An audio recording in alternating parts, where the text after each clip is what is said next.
आज ये जो कहीं ना कहीं सुसाइड की भी जो बात सामने आती है, वो कहीं ना कहीं उसका जवाब दे भी सरकार है। एकदम स्टूडेंट का, यहाँ छात्रों का ही तो शोषण हो रहा है। अभी तक 4 साल में इसने एक भी ऐसा एग्जाम नहीं लिया है जो एग्जाम में बैठ सके। हम लोग नौकरी देने का तो दूर बात है, ये सरकार ने बैठने का मौका नहीं दिया।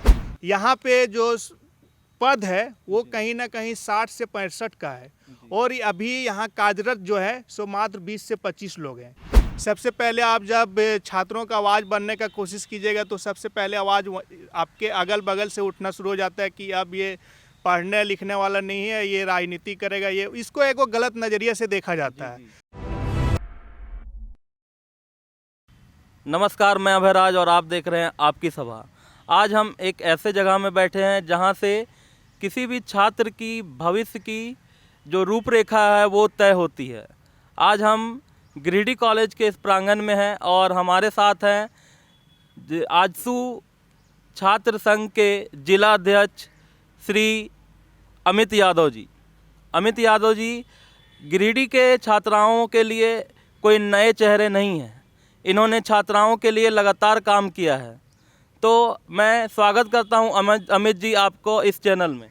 जी बहुत बहुत धन्यवाद आप सभी को, जितने भी ये सभा की टीम है सभी को बहुत बहुत धन्यवाद, और मुझे आज बात रखने का जो मौका दे रहे हैं उसके लिए आप सभी का हम स्वागत करते हैं और धन्यवाद देते हैं।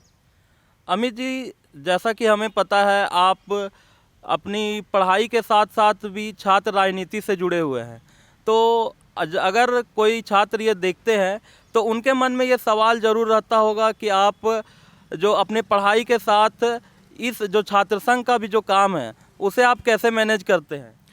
जी देखिए, बहुत अच्छी सवाल है, और पहली बार मैं अपना कुछ बताने के लिए भी जा रहा हूँ।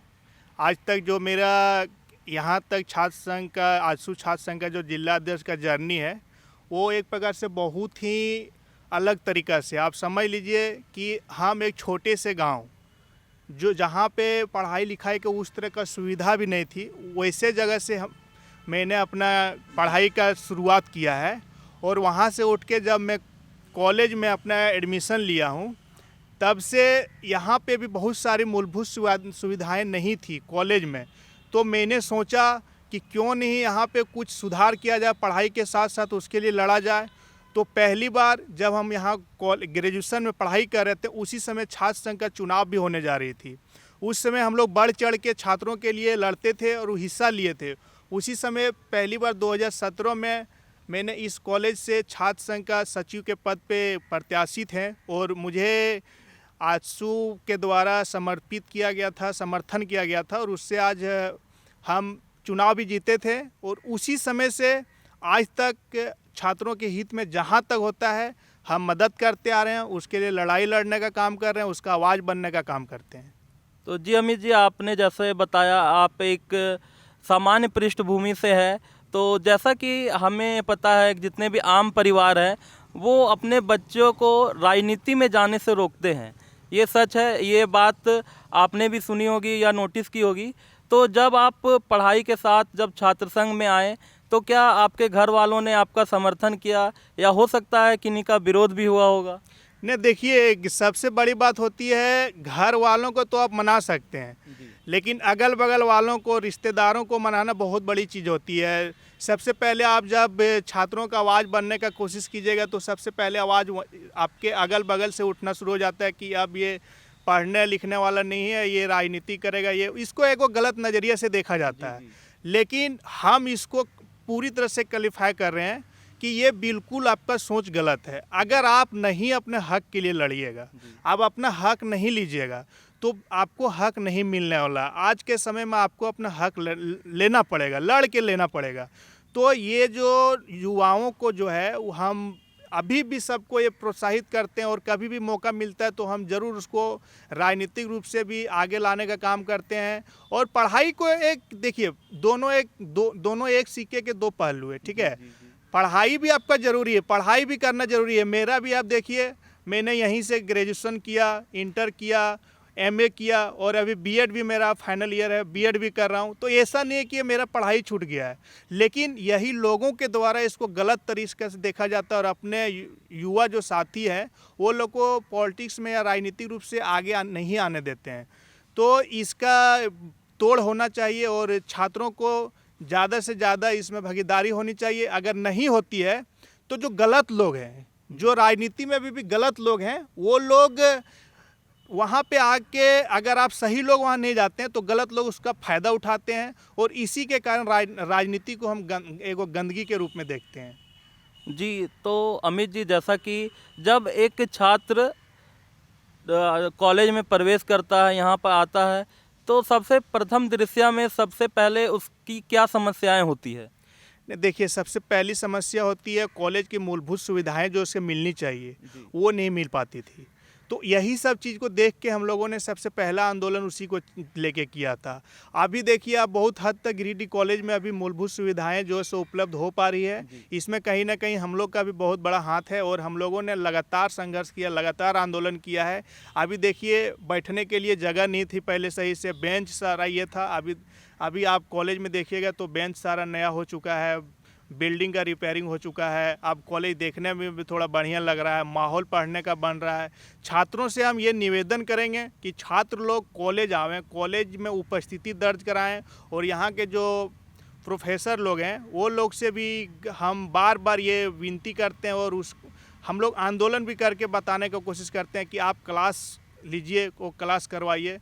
कुछ का क्लास भी बहुत अच्छा ढंग से चल रहा है गिरिडीह कॉलेज में और कुछ का ज़रूरत है जिसको और सुधारा जा सकता है। जी, तो जब फॉर्म भरने का समय आता है, या तो परीक्षा का फॉर्म हो या तो जब एडमिशन का समय आता है, तो ये सिर्फ गिरिडीह कॉलेज की बात नहीं है, आप तमाम कॉलेज में ये देखते हैं कि आपको छात्रों की लंबी लंबी लाइनें नज़र आएगी। तो इसको मैनेज करने के लिए क्या कदम कॉलेज प्रशासन को उठाना चाहिए? क्योंकि ये एक बहुत बड़ी समस्या बन जाती है उस समय। हो सकता है कहीं हाथापाई का भी नौबत आ जाता है छात्रों के बीच में, तो इसको हम कैसे रिजॉल्व कर सकते हैं? नहीं, देखिए, ये बात बिल्कुल सही है और यहाँ पे कितनी सारी घटनाएं भी हो सकी। जब फॉर्म भरना या कुछ वैसा चीज़ होती है जिसमें लंबी लंबी लाइन लगती है, उसके पीछे सबसे बड़ा कारण है सरकार क्या कर रही है कि कर्मियों का भर्ती नहीं कर रही है। यहाँ पे जो पद है वो कहीं ना कहीं 60 से 65 का है और अभी यहाँ कार्यरत जो है सो मात्र 20 से 25 लोग हैं। तो कहीं ना कहीं जब एकाएक के छात्रों का हुजूम आता है तो उसको संभालने में यहाँ के कर्मी लोग भी सफल नहीं हो पाते हैं। तो हम सरकार से निवेदन करेंगे कि जो भी पद है उसको पूर्ण रूप से भरा जाए, काउंटरों की संख्या बढ़ाई जाए ताकि ऐसी घटना नहीं हो सके। सरकार इसमें वैकेंसी निकाले, बहाली नहीं निकाल रही है जिसके कारण खाली पड़ा हुआ है। जी, जैसा कि आपने बताया, यहाँ कर्मियों की कमी है। इसी तरह झारखंड में अन्य क्षेत्रों में देखा जाए तो जैसे अभी जो जेएसएससी सीजल की जो एग्जामिनेशन होने वाली थी, उसका जो तिथि है वो आगे बढ़ा दिया गया और ये काफ़ी दिनों से ये चल रहा है। तो क्या आपको लगता है कि ये जो सरकार है उनको स्टूडेंट के हित में कुछ जो जेएसएससी सीजल का एग्जामिनेशन है उसको ले लेना चाहिए या फिर क्या करना चाहिए? क्योंकि बहुत सारे छात्र इसमें उम्मीद लगा के बैठे हैं, सभी अपना घर परिवार छोड़ के कहीं रूम लेके पढ़ रहे हैं, कहीं कोचिंग में। तो इसके लिए आप क्या कहना चाहते हैं? देखिए, ये पूरी तरह से जो अभी सरकार चल रही है ये पूरी तरह से विफल है, पूरी तरह से फेल सरकार है, फेल्यूर जिसको बोल सकते हैं। इस सरकार ने क्या क्या वादा किया था छात्रों को आप जानते होंगे।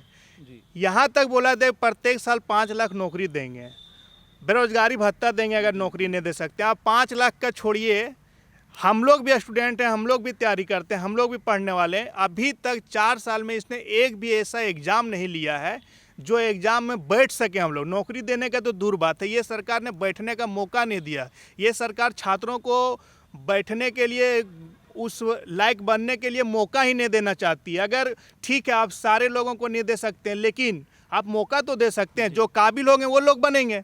लेकिन अभी देख लीजिए, ये स्थानीय नीति, नियोजन नीति, यही सब लेके ये बरगलाने का काम किया है और इसका जो भी मैनिफेस्टो था पूरी तरह से उसको विफल हो गया। वो पूरी तरह से कहीं भी आप दिखा दीजिए, एक भी एग्ज़ाम नहीं हुआ है। ये जो अभी सरकार ने फिर घोषणा किया कि हम जो एसएससी का एग्ज़ाम लेंगे, वो आप भी जानते होंगे 2015 से वो वैकेंसी आया हुआ है और अभी तक क्लियर नहीं हुआ है। सरकार 5 साल में बन के फिर से हट जाती है और फिर से नया सरकार बन जाती है, लेकिन ये एग्ज़ाम लेने में ये सरकार को 8 साल लग रहा है। तो कहीं ना कहीं ये पूरी तरह से विफल है।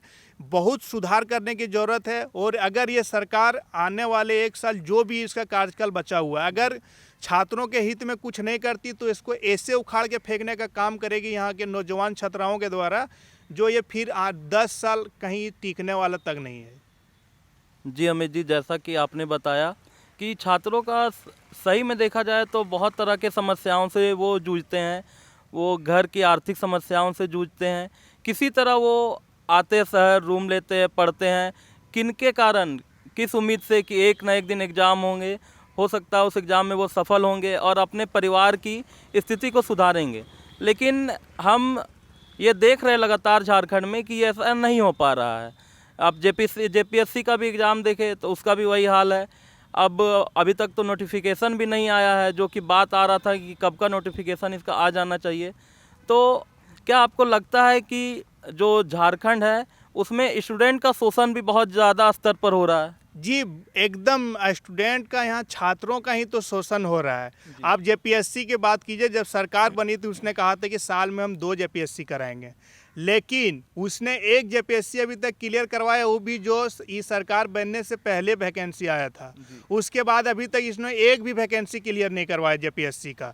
तो कहीं ना कहीं शोषण हो रहा है। यहाँ तक देखिए, जो छात्र किसी तरह मीडियम फैमिली, एकदम गरीब मजदूर का बेटा, जो किसी तरह आके गिरिडीह में रह के रूम लेके अपना पढ़ाई करता है, रांची में रह के पढ़ाई करता है, वो लोग को अगर आप 5 साल के लिए अगर एग्ज़ाम में बैठने का मौका नहीं देते हैं तो समझ लीजिए कि उसका मनोदशा क्या होगी।